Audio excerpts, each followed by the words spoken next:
Hello everyone, এটা একটা website যে ওয়েবসাইটে ওয়ার্ডপ্রেস দিয়ে তৈরি করা। সো ওয়ার্ডপ্রেসের ড্যাশবোর্ডে ঢুকতে হলে আমাদের একটা ইউজার আইডি এবং পাসওয়ার্ড চাচ্ছে। সো আমরা আজকে যেটা করব, এরকম ওয়ার্ডপ্রেসের অ্যাডমিন প্যানেলে বা ড্যাশবোর্ডে ঢোকার আগে এই ফর্মের নিচে ক্যাপচা আসবে। সো আমরা আজকে দেখবো আসলে ক্যাপচা কিভাবে কনফিগার করতে হয়। সো প্রথমে আমরা প্লাগইনে যাব, অ্যাড নিউ প্লাগইনে যাব, দেন লগ ইন নো ক্যাপচা নামে একটা প্লাগইন আছে। সো এই প্লাগইনটা আমরা সার্চ করব।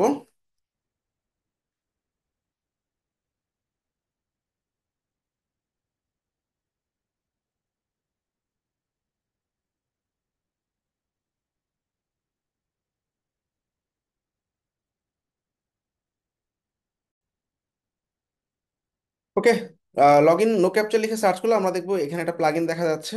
এটা হচ্ছে রবার্ট সাহেবের তৈরি করা একটা খুব ইজি প্লাগইন। তো আমরা এই লগ ইন নো ক্যাপচা অনেকগুলো প্লাগইন আছে, I can use any. Just এখানে আসলে আমার পাবলিক এবং প্রাইভেট কি বসাইতে হবে আর কিছু না।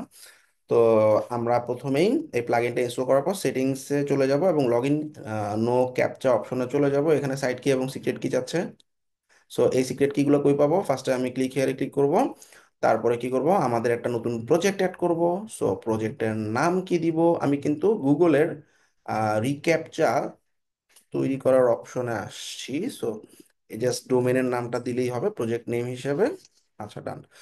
এরপর আমরা ভার্সন 2-তে খুব মজার একটা জিনিস হচ্ছে I am not a robot, এটা সবচেয়ে বেশি ব্যবহৃত হয়। ঠিক আছে, এছাড়াও ইনভিজিবল থাকে অথবা স্কোরের একটা ক্যাপচা দেওয়া যায়। তো সবচেয়ে বেশি ব্যবহৃত হয় I am not a robot, এই অপশনটা চুজ করলাম।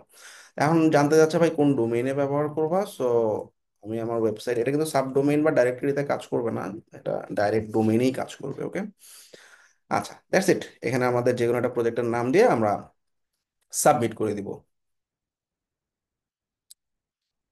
ডোমেইনে আমাদের এগুলো দেওয়া যাবে না। ওকে,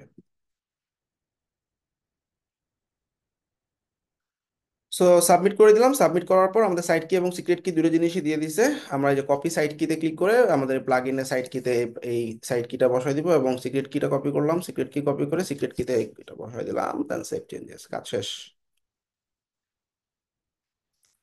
সো এখন এক্সাম্পল এইভাবে দেখাবে I am not robot. All done, save changes. ওয়েবসাইটটা রিলোড দিয়ে, অর্থাৎ ড্যাশবোর্ডটা রিলোড দিয়ে আমি দেখবো আমার ড্যাশবোর্ডে কিন্তু এই যে I am not robot captcha অপশনটা চলে আসছে। এবং এই ক্যাপচার মাধ্যমে আসলে দেখা যাবে অনেক সময় বট ট্রাফিক গুলাকে কন্ট্রোল করা যাবে। অনেক সময় অনেকে হ্যাক করতে গিয়ে একবার আইডি পাসওয়ার্ড দিল, ভুলে গেল, মানে হইলো না, আবার দিল, এটা ওপেন থাকে। এটা ওপেন না থাকার কারণে আমি রোবট দিব, রোবট কিন্তু এই যে রিক্যাপচা ইন্টিগ্রেট হয়ে গেছে এবং সে কিন্তু ফ্রড ব্রাউজার, ফ্রড আইপি এগুলো ট্র্যাক করতে পারে এবং এই ক্যাপচার মাধ্যমে সে কিন্তু আসলে মানে ওপেনলি অ্যাটাক ট্যাটাক করতে পারবে না। So we can use it. ID password দিয়ে আই এম নট রোবট দিয়ে রিমেম্বার মি দিয়ে লগ ইন করে দিলেই কিন্তু আমাদের ওয়েবসাইটে আমরা ঢুকে যাচ্ছি। So this is how we can use recapture on WordPress dashboard.